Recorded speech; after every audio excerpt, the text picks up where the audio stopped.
अगर आप चाहते हैं कि आपको हर महत्वपूर्ण खबर सबसे पहले मिले तो हमारे चैनल तिजारा मीडिया को लाइक और सब्सक्राइब करें।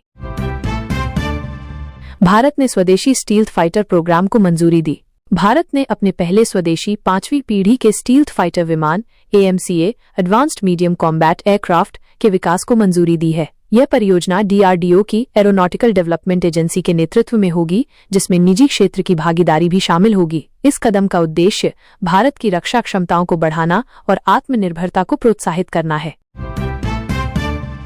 स्पेसएक्स का स्टारशिप परीक्षण उड़ान में विफल, भारतीय महासागर में टूटा। स्पेसएक्स का स्टारशिप रॉकेट अपनी 9वीं परीक्षण उड़ान के दौरान उड़ान में असफल रहा और भारतीय महासागर में टूट गया। रॉकेट ने पिछली 2 उड़ानों की तुलना में अधिक दूरी तय की, लेकिन ईंधन लीक और नियंत्रण की समस्याओं के कारण यह विफल हो गया। यह घटना स्पेसएक्स के लिए एक और झटका है, लेकिन कंपनी ने भविष्य में सुधार का संकल्प लिया है। भारत में कोविड-19 मामलों में वृद्धि, नए वेरिएंट की पहचान। महाराष्ट्र और केरल में कोविड-19 के मामलों में वृद्धि देखी गई है। नए वेरिएंट NB.1, .8.1 और LF.7 की पहचान हुई है, जो संक्रमण की दर को बढ़ा सकते हैं। स्वास्थ्य मंत्रालय ने सतर्कता बढ़ाने और परीक्षण की संख्या बढ़ाने के निर्देश दिए हैं। नागरिकों से मास्क पहनने और सामाजिक दूरी बनाए रखने की अपील की गई है। पाकिस्तान सीमा से सटे 4 राज्यों में मॉक ड्रिल का आयोजन। पाकिस्तान सीमा से सटे पंजाब, राजस्थान, गुजरात और जम्मू कश्मीर में सुरक्षा बलों द्वारा मॉक ड्रिल का आयोजन किया गया।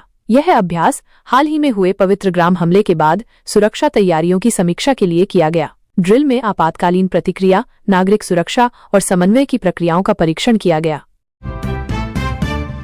सुप्रीम कोर्ट ने 5 उच्च न्यायालयों के नए मुख्य न्यायाधीश नियुक्त किए। भारत के सुप्रीम कोर्ट ने 5 उच्च न्यायालयों के लिए नए मुख्य न्यायाधीशों की नियुक्ति की घोषणा की है। यह कदम न्यायपालिका की दक्षता और न्याय वितरण प्रणाली को मजबूत करने के उद्देश्य से उठाया गया है। नियुक्त किए गए न्यायाधीशों से अपेक्षा है कि वे न्यायिक प्रक्रियाओं में पारदर्शिता और गति लाएंगे।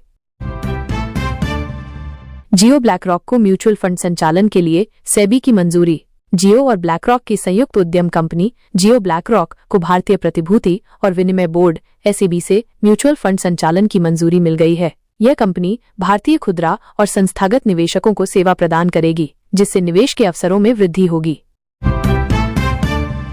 अगर आप चाहते हैं कि आपको हर महत्वपूर्ण खबर सबसे पहले मिले तो हमारे चैनल तिजारा मीडिया को लाइक और सब्सक्राइब करें। भारत मोबाइल कांग्रेस 2025 का शुभारंभ इनोवेट टू ट्रांसफॉर्म थीम के साथ। केंद्रीय मंत्री ज्योतिरादित्य सिंधिया ने भारत मोबाइल कांग्रेस 2025 का उद्घाटन किया, जिसकी थीम इनोवेट टू ट्रांसफॉर्म है। इस सम्मेलन का उद्देश्य नवाचार के माध्यम से उद्योगों, बुनियादी ढांचे और सतत विकास को बढ़ावा देना है। भारतीय football team AFC Asian cup qualifier की तैयारी में जुटी। भारतीय football team blue tigers AFC Asian cup qualifier के लिए तैयारी कर रही है। मिडफील्डर सुरेश सिंह ने कहा कि थाईलैंड के खिलाफ दोस्ताना मैच टीम की तैयारी के लिए महत्वपूर्ण होगा। टीम कोलकाता में प्रशिक्षण ले रही है और 10 जून को हांगकांग के खिलाफ मुकाबला करेगी। फ्रांस की नेशनल असेंबली ने टर्मिनल बीमार वयस्कों के लिए घातक दवा की अनुमति देने वाले विधेयक पर मतदान किया। फ्रांस की नेशनल असेंबली ने एक विधेयक पर मतदान किया है जो टर्मिनल बीमार वयस्कों को घातक दवा तक पहुंच की अनुमति देता है। इस विधेयक को बढ़ते समर्थन के बीच पेश किया गया है और इसका उद्देश्य मरीजों को जीवन के अंतिम चरण में अधिक विकल्प प्रदान करना है। अमेरिका में खुदरा विक्रेताओं ने ट्रंप के चीनी आयात पर टैरिफ के कारण कीमतें बढ़ाईं। अमेरिका में वॉलमार्ट और एडिडास जैसे खुदरा विक्रेताओं ने ट्रंप प्रशासन द्वारा चीनी आयात पर लगाए गए टैरिफ के कारण अपने उत्पादों की कीमतें बढ़ा दी हैं। इससे उपभोक्ताओं पर अतिरिक्त वित्तीय बोझ पड़ा है और व्यापारिक समुदाय में चिंता बढ़ी है। राजस्थान बोर्ड 10वीं का परिणाम घोषित, 93.6% छात्र उत्तीर्ण। राजस्थान माध्यमिक शिक्षा बोर्ड RBSE ने 28 मई को कक्षा 10वीं के परिणाम घोषित किए। इस वर्ष कुल 10,96,085 छात्रों ने परीक्षा दी, जिसमें से 93.6% छात्र उत्तीर्ण हुए। परिणाम raj.edu.board.rajasthan.gov.in का लिंक और rajresults.nic.in का लिंक पर उपलब्ध है। राजस्थान में 29 मई को नागरिक सुरक्षा मॉक ड्रिल आयोजित। भारत सरकार ने पाकिस्तान सीमा से सटे राजस्थान सहित 4 राज्यों में 29 मई को नागरिक सुरक्षा मॉक ड्रिल आयोजित करने की घोषणा की है। यह अभ्यास हाल ही में हुए पवित्र ग्राम हमले के बाद सुरक्षा तैयारियों की समीक्षा के लिए किया गया है। ऑयल इंडिया को राजस्थान में पोटाश अन्वेषण ब्लॉक आवंटित। ऑयल इंडिया को राजस्थान के हनुमानगढ़ जिले में जॉर्कियन सतीपुरा खुंजा पोटाश और हॉलाइट ब्लॉक का अन्वेषण लाइसेंस मिला है। यह भारत में पोटाश संसाधनों के दोहन की दिशा में एक महत्वपूर्ण कदम है। राजस्थान रॉयल्स ने आईपीएल 2025 में पावर प्ले में सबसे अधिक छक्के लगाए। राजस्थान रॉयल्स ने आईपीएल 2025 के लीग चरण में पावर प्ले ओवरों में 57 छक्के लगाकर सभी टीमों को पीछे छोड़ दिया। यशस्वी जायसवाल ने इनमें से 22 छक्के लगाए, जो पावर प्ले में किसी खिलाड़ी द्वारा सर्वाधिक हैं। राजस्थान कोचिंग सेंटर नियंत्रण और विनियमन अधिनियम 2025 प्रस्तावित। राजस्थान सरकार ने कोचिंग सेंटरों के संचालन को नियंत्रित करने के लिए एक विधेयक प्रस्तावित किया है। इसका उद्देश्य छात्रों के हितों की रक्षा करना, गुणवत्ता शिक्षा सुनिश्चित करना और एक सहायक शिक्षण वातावरण को बढ़ावा देना है। अमृतसर जामनगर एक्सप्रेसवे का राजस्थान खंड दिसंबर 2025 तक पूर्ण होने की संभावना। अमृतसर जामनगर एक्सप्रेसवे का राजस्थान खंड, जो हनुमानगढ़, बीकानेर, नागौर, जोधपुर और बाड़मेर से होकर गुजरता है, दिसंबर 2025 तक पूर्ण होने की संभावना है। यह एक्सप्रेसवे यात्रा समय को 26 घंटे से घटाकर 13 घंटे कर देगा। कोटा ग्रीनफील्ड एयरपोर्ट परियोजना को पर्यावरणीय मंजूरी मिली। कोटा जिले के शंभूपुरा गांव में प्रस्तावित कोटा ग्रीनफील्ड एयरपोर्ट को पर्यावरणीय मंजूरी मिल गई है। ये हवाई अड्डा 1250 एकड़ में फैला होगा और एयरबस A320 जैसे विमानों के संचालन के लिए उपयुक्त होगा। अगर आप चाहते हैं कि आपको हर महत्वपूर्ण खबर सबसे पहले मिले, तो हमारे चैनल तिजारा मीडिया को लाइक और सब्सक्राइब करें। राजस्थान फुटबॉल एसोसिएशन ने आर लीग ए डिवीजन 2024-25 का आयोजन किया।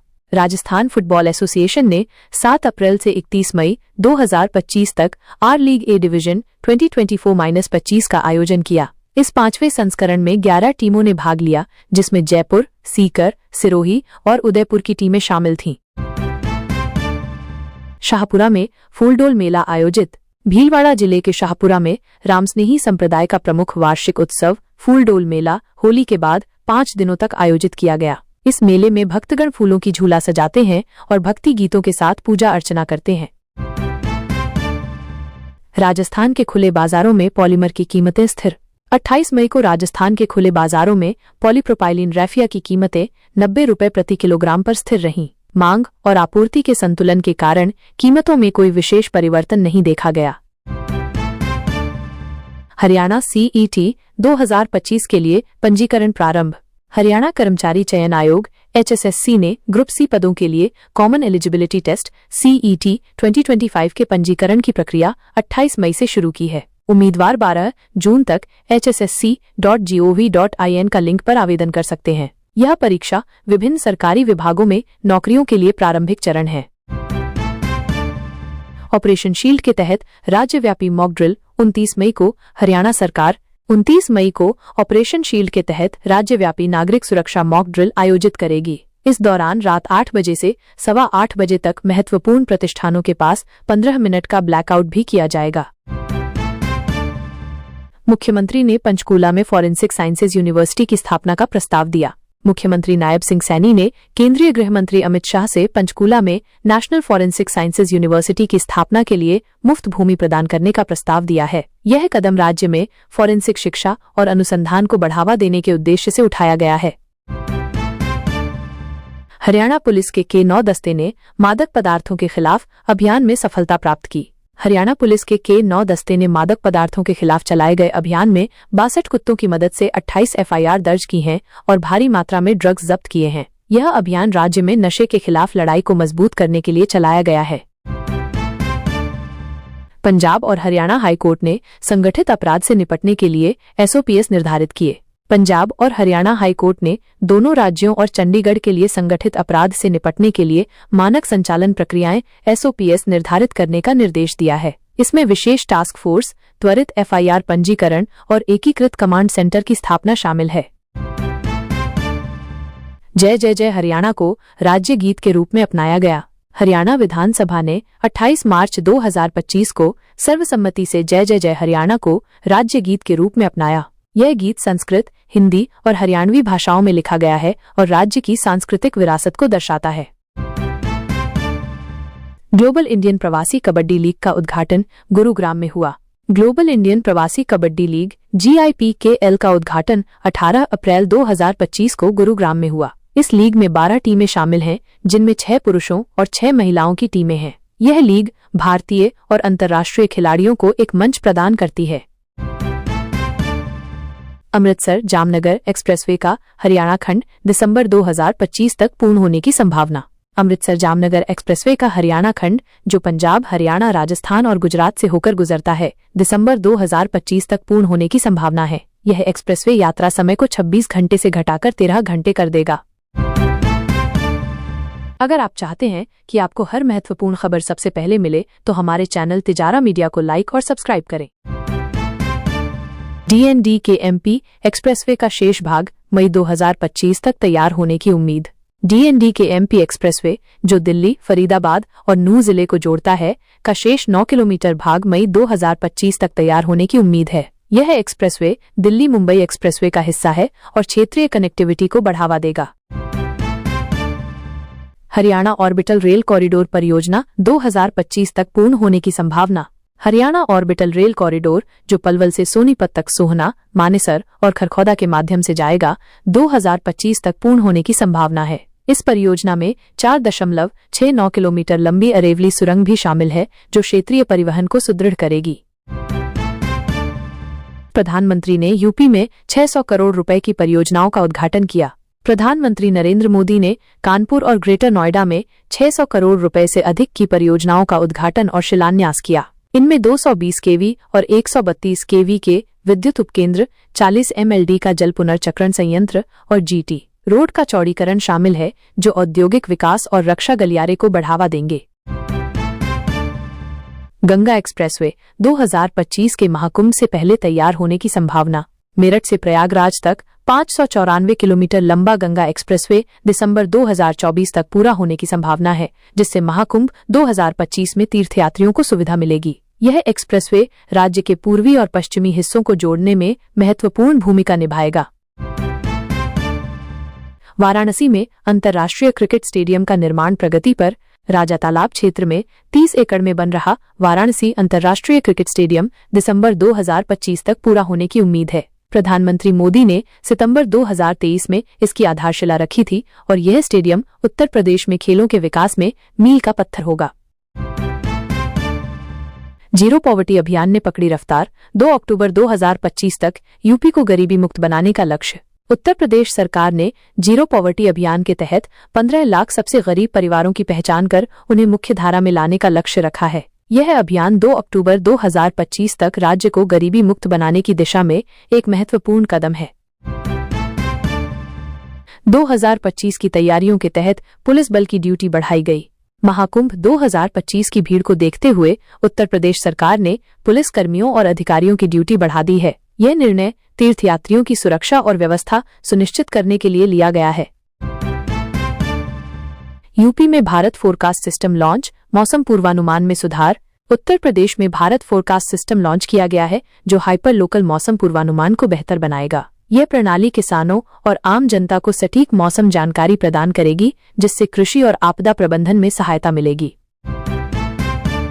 ताजमहल परिसर में एंटी ड्रोन सिस्टम की स्थापना की घोषणा। उत्तर प्रदेश सरकार ने ताजमहल परिसर में एंटी ड्रोन सिस्टम स्थापित करने की योजना बनाई है, जिससे स्मारक की सुरक्षा को और मजबूत किया जा सके। ये कदम बढ़ते ड्रोन खतरों के मद्देनजर उठाया गया है। यूपी में 28 मई को मौसम सामान्य, हल्की बारिश की संभावना। 28 मई 2025 को उत्तर प्रदेश में मौसम सामान्य रहा, हालांकि कुछ क्षेत्रों में हल्की बारिश की संभावना जताई गई। मौसम विभाग ने किसानों और नागरिकों को सतर्क रहने की सलाह दी है।